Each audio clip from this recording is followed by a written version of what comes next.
Hey there guys, I'm back to another video. Today we're taking a look at Star Wars Jedi Fallen Order on the PlayStation 5. Released late 2019, Star Wars Jedi Fallen Order brought Star Wars fans something they've been wanting for a while. An actually good Star Wars game. Taking inspiration from Souls-like games and introducing new compelling characters of the franchise, Jedi Fallen Order managed to deliver an amazing experience for Star Wars fans. But how well does the game perform in 2023? Even after the official PS5 release in 2021, is Star Wars Jedi Fallen Order worth your time and money? Let's find out. I actually played this game when it initially came out, around December 2019. It was on sale for $40, and with the amount of buzz going around, I had to check it out. I only played it for a few hours and couldn't get myself invested. I'm not sure if it was because this is my first Souls-like game, but I couldn't even get halfway through the adventure. It was until my girlfriend bought me the PlayStation 5 version, requesting I try and finish the game again. And she's a big Star Wars fan. And with the release of Star Wars Jedi Survivor, I might as well see what makes Jedi Fallen Order so good. Developed by a secondary team at Respawn Entertainment, the primary team is known for Titanfall and Apex Legends. Star Wars Jedi Fallen Order brings the franchise into the Souls-like genre and introduces another story post-Order 66, the purge that killed nearly every Jedi in the galaxy. You play as Cal Kestis, a Jedi who survived Order 66. He went into hiding due to the Order essentially dying out. It was until the Second Sister visited Cal's planet, hunting for Jedi in the galaxy. After Seer and Grease save Cal from getting toasted, Cal joins the duo in rebuilding the Jedi Order.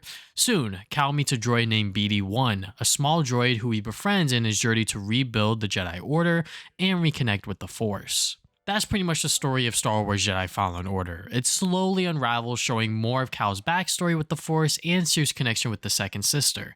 It's all solid storytelling. While nothing surprised me too much, it was rather enjoyable from beginning to end. Seeing Cal grow more familiar with the Force is nice because it gave the writers a chance to sprinkle in sequences of young Cal as a Padawan. The reason why Cal has become a fan favorite in the Star Wars community is because he's a strong character. The trauma from Order 66 explains why Cal distanced himself from the Force, and his eventual rise back is so cool to watch. Seer is a fine side character, having a motive to get Cal tangled into her mess as the Second Sister hunts them across the galaxy. Overall, the story is good. It doesn't do anything extraordinary, but it doesn't fall flat either. Star Wars stories will always go back to Order 66 for storytelling because it's a massive event, and Star Wars Jedi Fallen Order doesn't squander this storyline.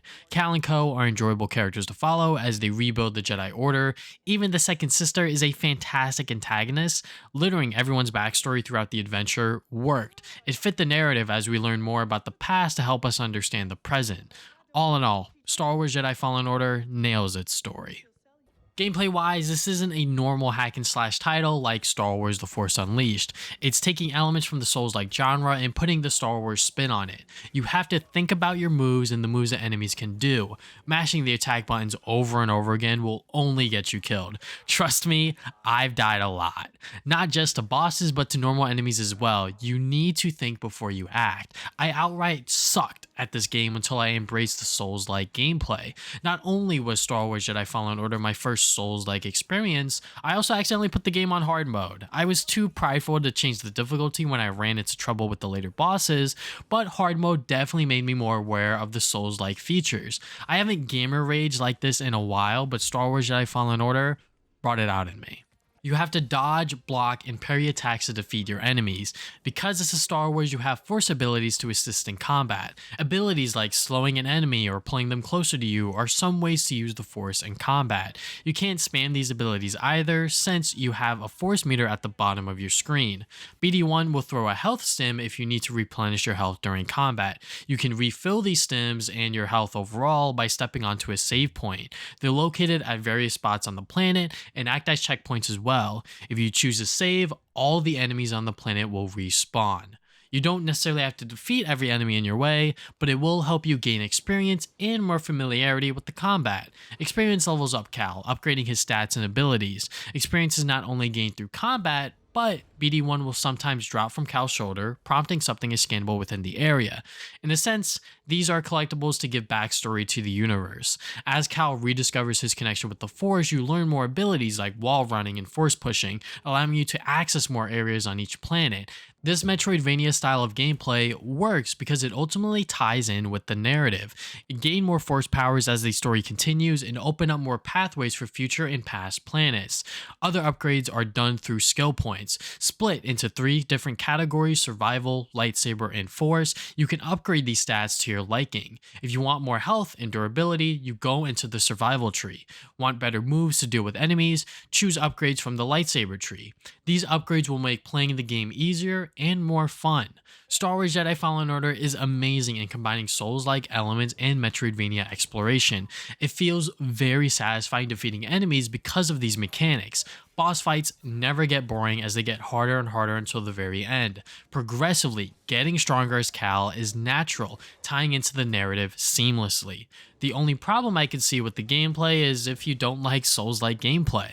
If the idea of playing encounters and boss fights over and over again annoys you, then Star Wars Jedi Fallen Order isn't the game for you. You can always lower the difficulty if you're unable to advance to make it easier, but the Souls-like gameplay is integral. Star Wars Jedi Fallen Order is a fantastic action-adventure game.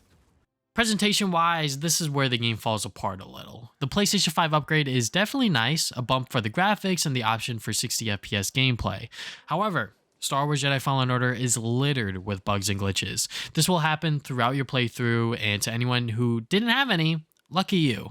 It isn't as disastrous as Star Wars Jedi Survivor, but it's not quote-unquote complete, if you will. But yeah, everything else is spot on: the motion capture, the music, the animations, etc. That's my only major complaint: the bugs and glitches. They aren't game breaking or make it unplayable, but do take you out of the experience. In conclusion, Star Wars Jedi Fallen Order is an amazing game from 2019. Combining elements from the Souls-like genre and Metroidvania games works perfectly for the gameplay. It never feels like a hindrance revisiting old planets as you have more force powers to your disposal. The story is very entertaining as we watch Cal reconnect with the Force.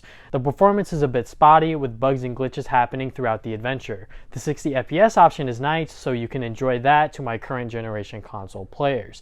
I would recommend this game to anyone. Even if you're not a Star Wars fan, Jedi Fallen Order is a ton of fun and a great entry point to anyone wanting to try out the Souls-like genre. The game goes for under $25 on the PlayStation 5, cheaper if you get the PS4 or Xbox One versions, which include a free digital upgrade. But yeah, you really can't go wrong with Star Wars Jedi Fallen Order. And that is all I have for today. Thank you guys for watching this video. I hope you guys enjoyed. If you want more videos like this, be sure to hit like and subscribe. I put new videos up on Saturdays. You can follow me on social media at TVSonic Gaming on Twitter, Instagram, TikTok, and pretty much everything else. If you guys want to check out my podcast, I call it the Travis and Damien Podcast. We talk about games, movies, and anime every other week. And yeah, that is all I have for today. Thank you guys for watching this video once again. I will see you guys next time with more videos.